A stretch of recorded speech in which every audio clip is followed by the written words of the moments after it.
आज हम एक योग विधि के बारे में चर्चा करेंगे जिसमें जो हमारा प्राण है वह सुषुम्ना नाड़ी में प्रवेश कर जाता है। तो अब हम सुनते हैं भैरव जी क्या कहते हैं। भैरव जी कहते हैं, ध्यान के समय जो हमें प्रकाश दिखाई देता है उसे ही पारलौकिक प्रकाश मानकर उस पर ध्यान केंद्रित करना चाहिए। उससे ही प्रकाश बढ़ता जाता है और हमें आनंद परमानंद की प्राप्ति होती है। शरीर में भेद होने से चेतना में भेद नहीं होता। भैरव जी कहते हैं कि जैसे अलग अलग जीव है, सबके शरीर अलग अलग है, अलग अलग प्राणियों को अलग अलग काया मिली है, लेकिन सबकी काया में भेद होने के कारण जो चेतना है उसमें भेद नहीं होता है। सारे जीव ईश्वर की ही अभिव्यक्ति होते हैं। संसार में ऐसे अज्ञानी हैं जो शरीर के साथ साथ आत्मा को भी भिन्न मान लेते हैं। जैसे आप है, आपके परिवार के लोग हैं, आपके माता पिता हैं, तो कुछ लोग सोचते हैं आपके माता पिता के अंदर की आत्मा और आपकी आत्मा भिन्न है। ये गलत है। भैरव जी कहते हैं सारी आत्माएं एक ही परमात्मा का अंश है और सभी समान है, चाहे वह चींटी की आत्मा हो या आपकी या किसी हाथी की, सभी आत्माएं समान हैं। और ऐसे लोग धर्म में विकृति पैदा करते हैं। इस प्रकार की भावना रखने वाले लोग विकृति पैदा करते हैं और ऐसे लोग ईश्वर के भिन्न भिन्न रूपों को अलग अलग ईश्वर मान लेते हैं, जबकि ईश्वर एक ही होता है। अब भैरव जी आगे बताते हैं एक योग क्रिया के बारे में। जब व्यक्ति कुंभक करता है, कुंभक आपने जाना ही होगा, यदि नहीं जानते हैं तो मैं आपको बता देता हूं।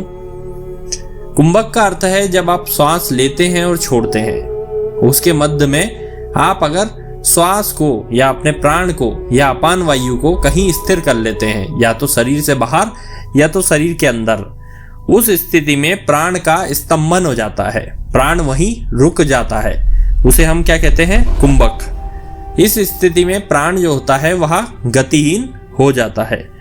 अगर आंतरिक कुंभक हो तो प्राण वायु बाहर आने को होगी, अगर हम अंदर कुंभक लगाते हैं तो। लेकिन जब हम आंतरिक कुंभक लगाएंगे तब हमें उसे प्राण वायु को वहीं रोकना है अंदर। लेकिन तब भी हमारे शरीर में 9 द्वार होते हैं, जैसे 2 कर्ण यानी कान के, 2 आंखें, 2 नासिकाएं, 1 मुख, 1 गुदा द्वार और 1 लिंग या योनि। इनमें से प्राण बाहर आ सकता है धीरे धीरे। यहाँ पर जान जाने की बात नहीं हो रही है, यहाँ पर बात हो रही है प्राण शक्ति को बाहर आने जाने से रोकने की, यानी पूर्ण कुंभक करने की।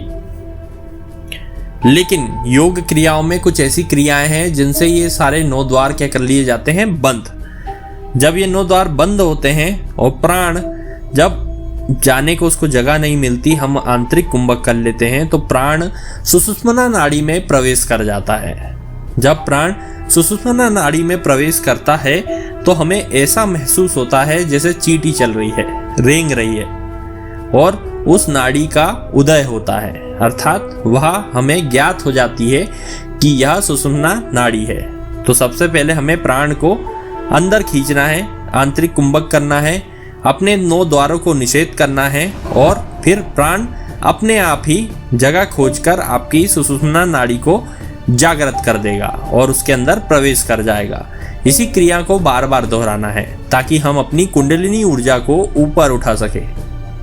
अगर आपको भी हमारे ये पॉडकास्ट पसंद आ रहे हो और आपको इसमें रुचि हो तो ज़रूर सब्सक्राइब करिएगा।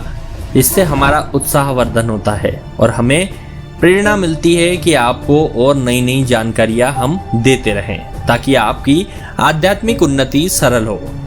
आप चैनल को सब्सक्राइब जरूर करें और उन लोगों के साथ में शेयर करें जिन्हें आध्यात्मिक चेतना में रुचि हो। धन्यवाद।